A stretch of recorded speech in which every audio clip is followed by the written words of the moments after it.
من ساعة ما جبت المنتج اللي هقول لكم عليه دلوقتي وانا حياتي كلها ماشية بسرعة. بتكلم في الموبايل بسرعة، وكمان باكل بسرعة،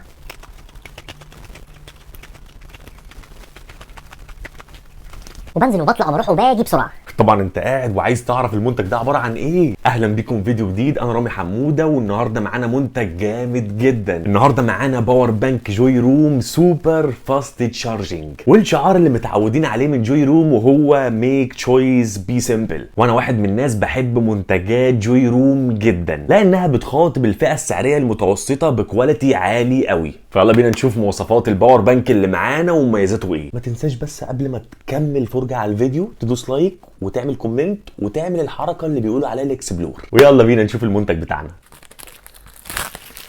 وده شكل العلبه بتاعتنا. ويلا بينا نشوف شكل الباور بانك عامل ازاي والعلبه دي جواها ايه. وهم دول الثلاث حاجات اللي لقيناهم جوه العلبه. اول حاجه طبعا الكابل بتاع الباور بانك اللي بيشحنه ونوعه تايب سي، ويلا بينا نشوفه. طبعا كابل جميل جدا وانصحك تشحن الباور بانك بالكابل ده. وتاني حاجه لقيناها في العلبه وهو الكتالوج بتاع الباور بانك. طبعا تالت حاجه في العلبه واحنا اكيد عارفينها وهو الباور بانك بتاعنا. ويلا بينا نشوف شكله عامل ازاي.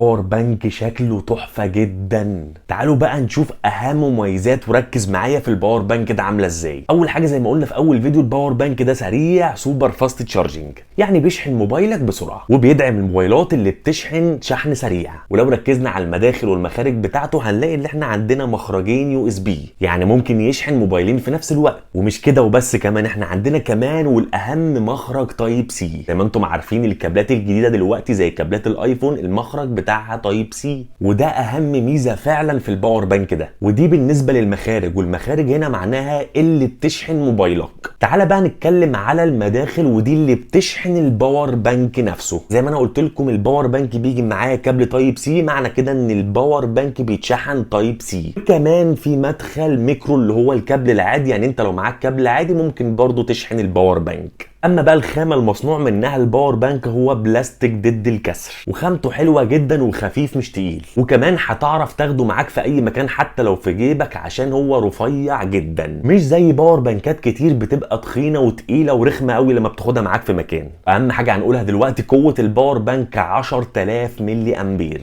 وكمان الباور بانك 22.5 واط. وده الديزاين اصلا بتاع الباور بانك حتى محفور عليه من بره. وطبعا الباور بانك من الجناب فيه زرار باور، وده اللي بيقفل او بيفتح الباور بانك. طبعا عندنا شاشه هنا بتظهر لك نسبه شحن الباور بانك، فيلا بينا نشوفها. هندوس على زرار الباور ونشوف ايه اللي هيحصل.